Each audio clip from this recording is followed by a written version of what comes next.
Good morning, Facebook Friday people. Good to see you all. It's Facebook Friday at the Victoria Sampler studio as it is. It's not a big studio anymore. It's a smaller studio, but I'm still having the feeling, because I'm surrounded by all of the materials that I used to have in the larger office that I used to be in my old house.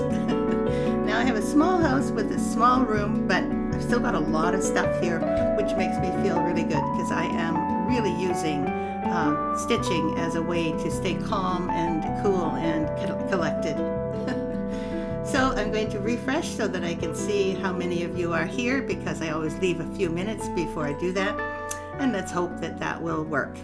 I'm refreshing now, and it looks like I am live, and there are 2 viewers, but so far there are no comments, and that's okay.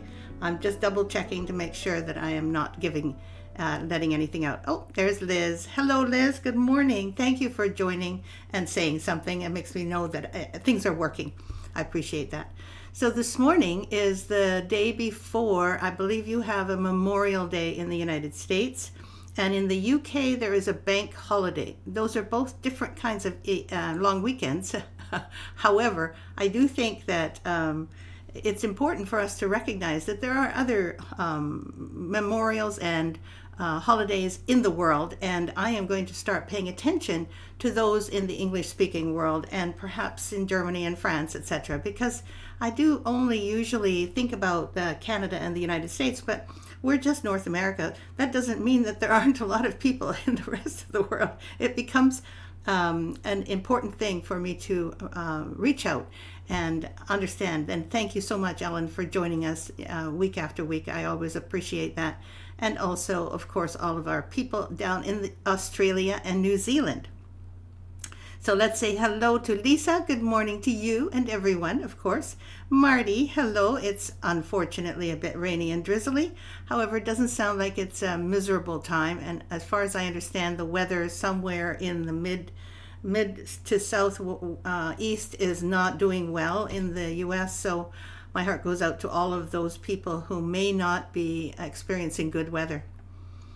Let me see. I was thinking about Memorial Day because that was a time, like Memorial Day is to remember all of the people who have spent their time and energy and their lives defending, which is a kind of a strange word, but making sure that we all stay peaceful and that we're not going to be, our freedoms are not going to be taken away. So I know that Canadians definitely participated in all of those times, and we stood for shared values with not just the United States, but people who are freedom loving. That doesn't mean that we were right. It just means that there is a lot of memories, and I really salute those of you who are at the moment, this weekend, remembering loved ones that may have passed away or who are suffering at this time. So that's about your Memorial Day, and I really didn't want to forget that, even though we are not commemorating Memorial Day in Canada. I know they are in the States, so that's for you. And in the UK, I don't know what a bank holiday is. I've never heard of one. I think a bank holiday is just like either the banks are closed or maybe it started that way as a name. The bank holiday could have had something to do with banks, but as far as I know, it is not commemorating anything. It's just a time for people to take a little bit of a break. Anita Verheyen is here, and Linda Morrison, good to see you. It's 47 degrees here on the Blue Ridge. Oh my goodness, there's 2 of you who are not exactly in the warmest time. We have brilliant sunshine, and I was feeling a little warm this morning in my condo here in Victoria, BC, Canada, and it is pretty much the warmest place most of the year here where I live, but it also is sometimes very rainy, so I'm very grateful. We've had a beautiful day yesterday and also today, it looks like. So we've got some lovely, brilliant sunshine, and our degrees should be around 72 or 3, I expect, for the day, and this morning it was getting warm already. Elizabeth, I am giving everyone off this Monday. It is Memorial Day and your birthday. Well, congratulations on having a birthday in May. I just, congratulations. It's one of the most fun things to remember is how you used to celebrate it when you were a child. And in my opinion, birthdays for older people like us, it isn't quite the same. However, there are other people who remember us on our birthday, and those people will make you feel spoiled. And I hope you get spoiled this weekend, Liz. And Ellen, good morning. And Carla, you got on. Good. It sounds like it's a little bit hard to find us sometimes, so I'm glad that you managed. And it looks like Donna is here from cloudy, chilly Berkeley. Woo. I'm sorry. I'll send down some sunshine for you, Donna, especially. Marty says Memorial Day is one of the federal holidays and mourning U.S. military personnel. That's right. And don't forget, we also have our Remembrance Day, which is in November here in Canada. Jean Morrison says, good morning, everyone from sunny Atlanta. We have had several rainy nights. That's perfect. Rain overnight and pretty sunny days. Sounds really good. I'm happy for you. And Lisa Webb is here. Hello, nice to see you. And who else? Liz, exactly. Going out with the family on Sunday, which is my mom's birthday. Oh, so you and your mom almost shared a birthday. Congratulations to both of you, because I know May is a great time to have a birthday. You can always count on some nice spring weather and spring flowers. Ellen says banks are closed on a bank holiday and some offices. So I was right. It was about the banks. I thought it was just like maybe it started with the banks, but that people are basically wanting to have some time off. It's springtime. Let me out of here. I'm sure that's part of it. In my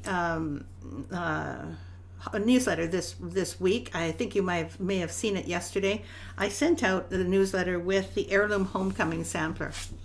And the reason I put this on is because this Homecoming Sampler was created back in 2005, and I think that I was inspired by so many families having people who were in I think it was the Afghanistan war first and then the Iraqi war, and there were people coming home, and they were coming home and they wanted to come home. So homecoming was something that I think was very precious to many people who had relatives, sons, daughters, or fathers, etc., who were in these conflicts. And so I remember thinking, what can I do to contribute to good feeling around their situations?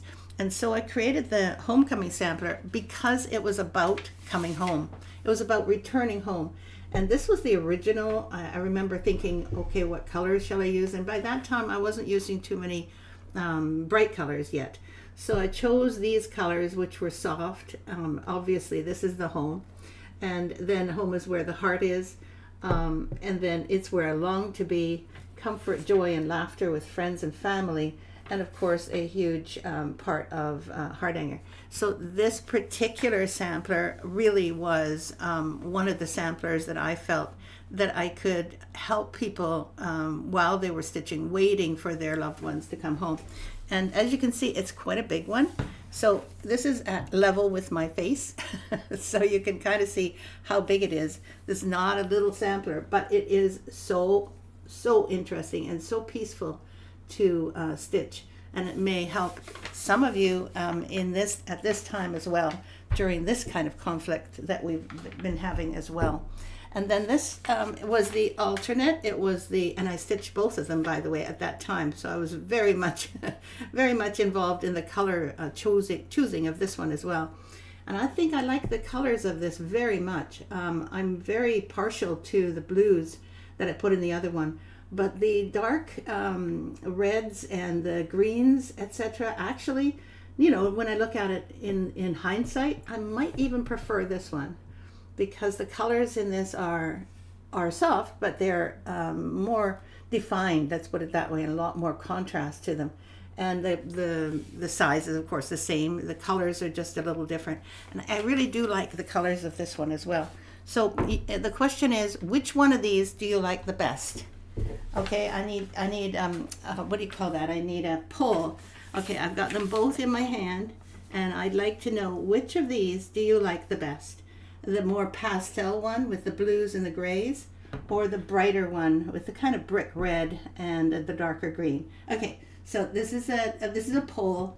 Please write your answer down. We'll call this one heirloom, and this one, I think it's called rustic. So this one is rustic and this one's heirloom. Okay, so it's kind of fun to do a poll. And because the homecoming samplers are so involving, they do take a while to stitch, but they're extremely good for wintertime stitching for that reason, because you don't run out. Let me see if I can just put these down so that they don't fall over. Let's hope they don't fall by now. There we go. Let's see who's answering here.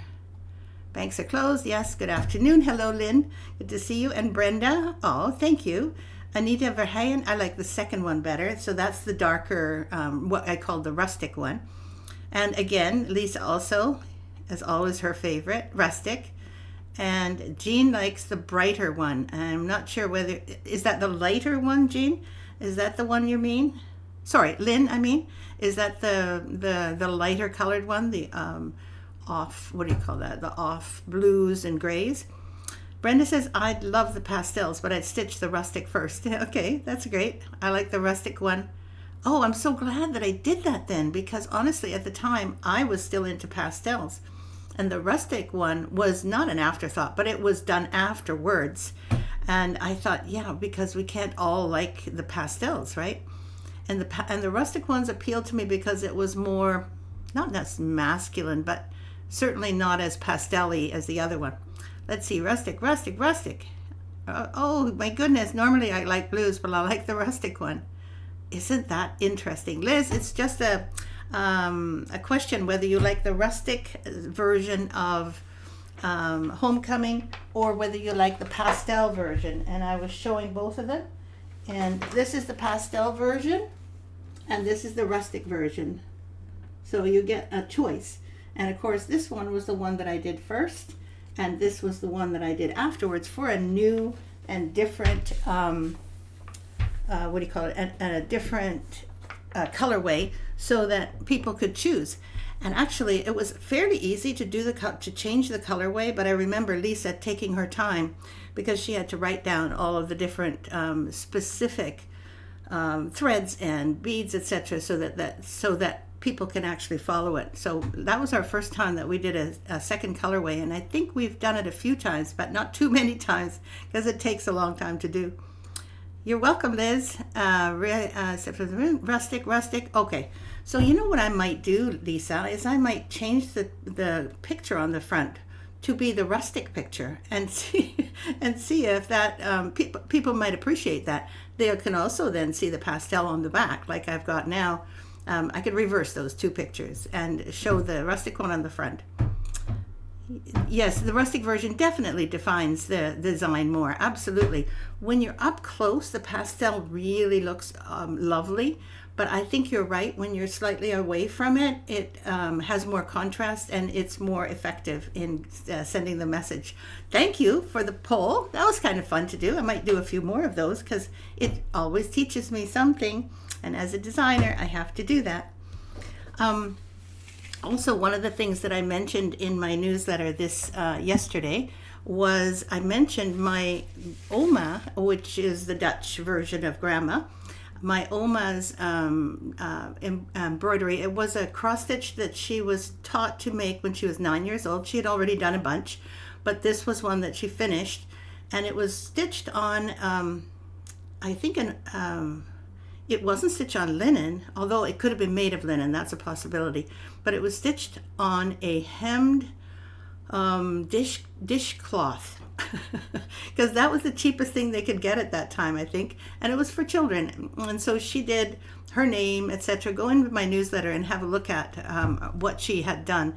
That little sampler, which is done all in reds, which was very popular to use for children to learn how to stitch. And in my newsletter, I show the actual piece. It's hanging in my washroom at the moment, my guest bathroom, and it is just stunning. It's about this big, and I was thinking that those of you who are here, I could show you my grandmother as she was when she was 9 years old. This was her, and she was going to her first Holy Communion at that time. And then she was then in 21. When she was 21, she was also stitching a lot. She was very well educated and spoke 3 languages. She was quite the interested and intellectual woman. And this was how I knew her. This was when she was, of course, in her 60s by then. And my Oma, who I'm named after completely, her first names, her given names were Theodora Johanna Maria, as are mine, and as are my cousins. So, and as are my daughters. My oldest daughter is also Theodora Johanna Maria. So all of us share this family name. And I have to say, when I look at that cross stitch, I know that that's where I come from. I don't know if any of you have relatives who used to stitch, or who you used to maybe sit and color with or study with while they were stitching. But that has been in my life for sure a constant. And I kind of thought that it would be fun to share pictures of my grandma, because I really like old pictures myself. Thank you, Mary. Nice to see you. Tammy, thanks very much for your answer. And yeah, maybe we will reverse the colors, rather the pictures. That's great. Tammy says, I was slightly sidetracked. Changing the covers on the kids' couch. They have the old couch in the living room. That's great. It's fine. I'm glad you're back. Gracie, you can change them on the display for different season. I love the rustic. Thank you so much. Yes, that's great. Everyone seems to be really partial to the rustic, and I'm really grateful to know, because to me, both of them looked equally nice. I guess when you put your heart and soul into both of them, then one or the other is going to anyway make you feel better. And I think that the rustic is one of my favorites now too. If I'm going to put the time and dollars into stitching the sampler, I want a wow standout reaction from all who see it on the wallow. You meant on the wall. Okay. Sheila said, I began stitching with my grandma at 3 years. She was a wedding dress designer. Whoa, that must have really influenced you. I mean, to see this beautiful fabric, etc. If I don't know how old, of course, your grandma is, Sheila, but I can imagine being surrounded by that. When you went to visit her, of course, being surrounded by fabrics and the magic of stitching. I remember being just fascinated by my mother as she was stitching on an old treadle machine. And I learned how to sew on a treadle machine myself. And it's a kind of it's like spinning, right? You're doing movements with your both feet, and you have to be sure that you're not going backwards with your needle in the treadle sewing machines. In any case, it doesn't matter what kind. I just remember really being affected by how she did things, and how the magic of sewing on a sewing machine made things come together, and that you can construct things so beautifully. Must have been wonderful. She died at 97, about 20 years ago. My mom died at 96. I think it was that, and about 5 years ago. So they were of a similar age. It sounds like maybe 10 years apart. So very nice. Anita says, my mom did more knitting and crochet, but also some embroidery. Yeah, isn't it interesting how we don't always associate our parents with, our female parents usually, and our aunts with embroidery. They're also stitching, they're also knitting and crocheting. My other grandmother was a great stitcher of, I'm not even sure what it's called now, but there's a frame, and then there's netting, and I think it's called netting. And then she put a figure 8 around the squares of certain squares in the netting, and that made a pattern. And she did hundreds of those. So I think it's called netting, if I'm not mistaken. Liz says, my mom too, she crochets, also did needlepoint. I'm the only daughter that does it. Good morning, Dorothy. I'm glad you're here. No worries about being late. We were just kind of talking about our ancestors, and how many ancestors we remember stitching around us, aunts or mothers or grandmothers or great grandmothers for that matter. And so many people have remembrances of whether they are embroidering or stitching or knitting or sewing, making quilts. I mean, it's the needle is the common denominator. And from my remembrance, there was always someone doing some cross stitch in my memory. My mother ended up doing a cross stitch tablecloth for about I think it's about a 5x7 a tablecloth. She did the entire around the outside and also in the middle, also in mostly reds and greens. And she did that when she was actually expecting me. And so I have a feeling somehow that got into me because afterwards she never did another cross stitch, but she did do a project crocheting a whole bedspread. She also did a really large needlepoint of a hunting scene, which still is hanging in my room. And she also did one big quilt. So she tried a variety. Every winter she would do something different. So I do remember that and was grateful because it was so fun to watch her attempt yet another needle-like craft. Nita says, my sister is the one who started doing a lot of embroidery and encouraged me to try Hardanger. Very nice of her. I'm glad for you, Anita. That's great. Mary says, my grandma and mom were wonderful stitchers. Makes me remember them when I stitch my pieces. I'm nodding because it's absolutely true. We do somehow, even if we're not like knowing exactly what they did, it connects us. I don't know what that is, but it definitely does. And we all who are talking here right now are carrying on that tradition. And it's not something that can be done with AI. It's done by hand. And I believe that that's something that's visceral to our systems. Our bodies love to create something with either our hands or our physicality, like farming, for instance, or making clay pots or anything that is handmade is very precious because we literally feel it with our bodies, how to create something out of something else. Anyway, needlework has my heart, that's for sure. And it looks like you also are all understanding that same feeling. Anyone else have a story about their ancestors, whether it's a long time ago or whether it's even right now, that you could all have someone in your family who is still doing a lot of stitching in one way or another. Sheila says, oh no, I've already seen that, and she was a dress designer. I'm still like in awe of that. I wish my grandma was a dress designer, especially a wedding dress one. Tammy says, my mom used to make me clothes when I was young. I think I'm the only one in my family interested in needlework. Well, it sounds, though, that she was making clothes, so, something rubbed off on you from that. I'm pretty sure that has something to do with it. And who knows? It could be in your ancestors somewhere in the past that you don't know about.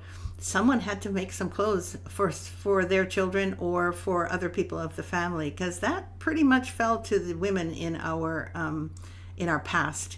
And don't forget, we are the product of many, many, many, many, many generations of people who might have used the needle.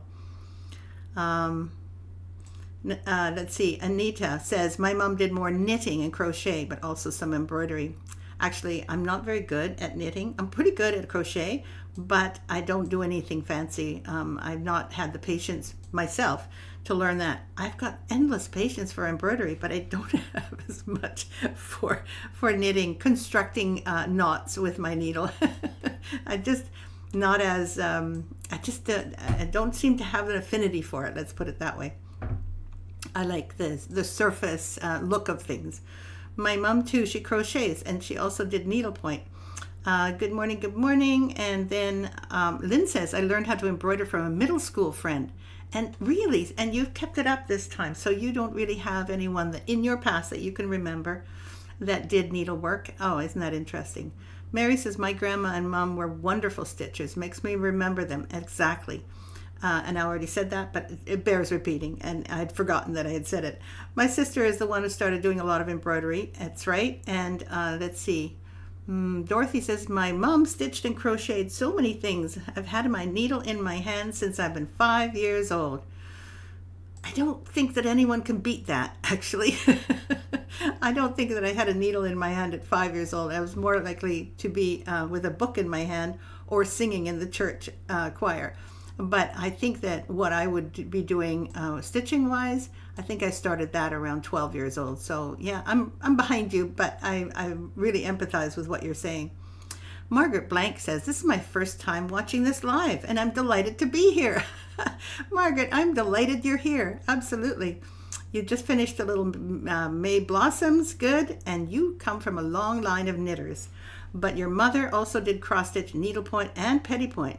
I have several of her pieces. My father's sister was a knitter and quilter. I knit, quilt, cross stitch, and spin a bit. My goodness. I hook art rugs for the wall and occasionally do embroidery. I love the feel of fabric, natural yarn, and thread. So well said.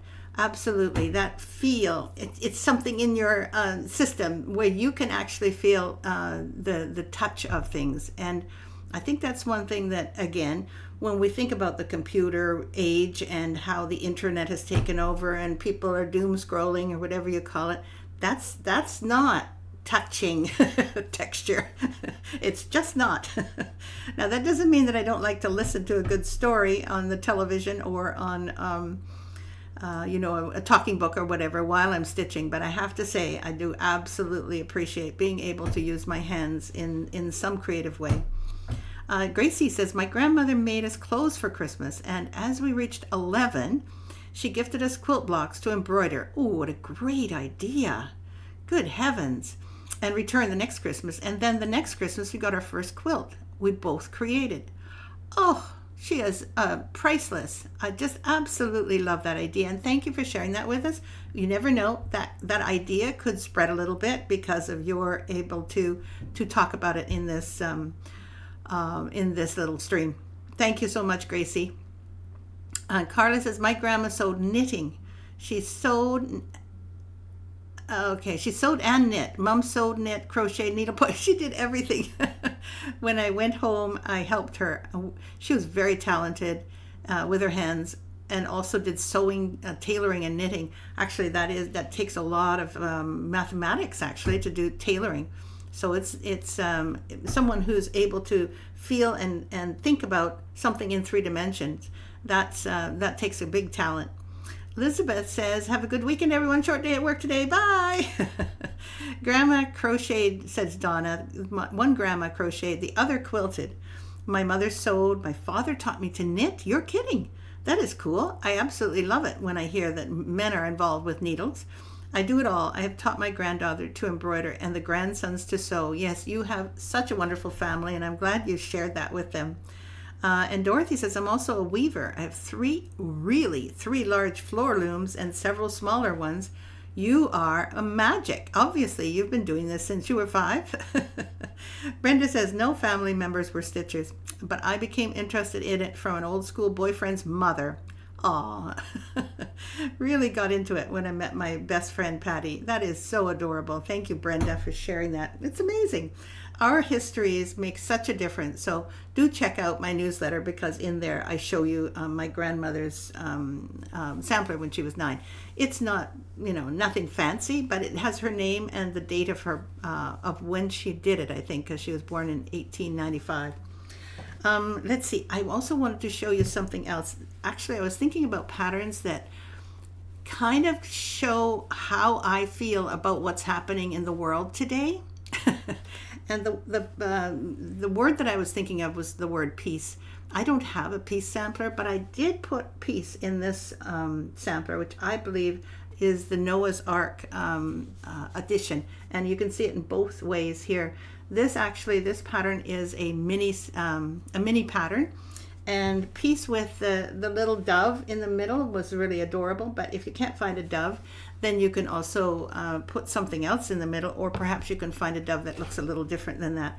But I absolutely love this pillow. And Lisa, you made this pillow to just shine, outshine every other pillow. I absolutely love these colors. And look at how well they go with the peace, patience, purity, and promise. And I think that this is something that is small, but it has the virtues of peace and promise and purity. I'm not sure about purity, but definitely peace, and that's something that maybe goes along with the Memorial Day as well. There are other pillows that have been made in this same way that were designed from other previous samplers, and I'll show you those next week. But I did want to mention this one so that you can enjoy it. And it is almost the end of our thing already. Let's see, Brenda says, nope, we've got that for Patty, but I don't want to forget our angels angels are telling us some. Lisa says, my dad's mom was quite an accomplished, creative woman. She sewed clothes, knit, crocheted, made rugs. Oh, I love that idea, making a rug. She was musicians. She gave me a crochet hook and balls of yarn for my 6th birthday. What a wonderful thing to give her grandchild. Unfortunately, she passed when you were 12, so you weren't able to learn all that she knew, but obviously the bug was passed to you. Definitely. Bling Tree 3 behind me. Oh, I'd forgotten it. Absolutely. I actually made it ready so that you could see the final result. There are a few, actually it's hard to show because I took it off the so-called rack, but it is finished now, and it's got snowflakes, and it has a lot of detail. I don't know if you can see, but there are a lot of beads on here now, and it has actually been slightly reshaped so that it looks better. It's a little bit awkward to show you this way, but you can see that it is a sparkle. And thank you, Marty, because I almost did finish, and I have to actually take it with me because when I meet Lisa, halfway between our homes, an hour and a half away on my side, an hour and a half away from her on her side, we're going to meet at a lunchroom, and then I will give her this pattern so that she can create the leaflet and the chart from it. So, oh, I'm so glad you like it. Bling Tree 3. Thank you. So good to hear. I better make sure that it's sort of sitting out so that you can see the top of it still there. Okay. Oh, thank you so much. And actually, it really turned out well. I am really pleased. And by the time the frame is around it, you will see that it actually is a bit nicer because it's spread apart because of the snowflakes. The snowflakes really do it. Absolutely. And Marty says, oh my God, it's beautiful. Thank you. And me too, Lisa. We'll meet next week. Hopefully Thursday is still going to be on. It'll take us both an hour and a half to drive there, but that's worth it when I get a lunch with you and have some fun time with you. And then we'll exchange stuff. Thank you, Mary. That's so sweet. I love all the gold sparkle. Absolutely. I can't imagine anything nicer than seeing this tree come to life, because I had that in my mind about 3 years ago already. Was not necessarily a white tree, but with the gold sparkle, and it has come together beautifully. So thank you, Ellen. Okay, so we have the the angel card. Okay, I think we've had this one before. Of course we would have, because don't forget, angel cards have been going on for the last 4 years, almost 5 years. This one is focus on what you really want. And I think the word really is the key here, because sometimes we want, I don't know, we want a chocolate bar. And sometimes we want to see our family. Sometimes we want to get a gold necklace. But what do you really want? And amongst those three, I would think that having your family, seeing your family, would have a different kind of meaning. So no, it doesn't mean that you can't have a gold necklace, but focus on what you really want instead of what's something that may be a passing want. That's my interpretation. Do you have any better interpretation? I'm sure you do. Whatever, that's what the angels are saying. So focus on what you really want. I love it too. I like this card too. Thank you. Thank you to all of you. And it is a little bit later than usual, but not too bad. I appreciate all of you hanging in, as always. It's great to see you, and it was really nice of, let's see now. It was really nice when I found out that Margaret Blank came to join us first time live. I had to make sure that I got the right name. So happy that you joined us, Margaret. Everyone have a wonderful weekend, absolutely, and make sure that you celebrate or in other ways commemorate in the U.S., and that your bank holiday is a great holiday for all of you, especially the bank personnel. And honestly, I really can hardly wait till next week, Friday, when I see you again at 9:30 Pacific Daylight Time. Bye-bye now.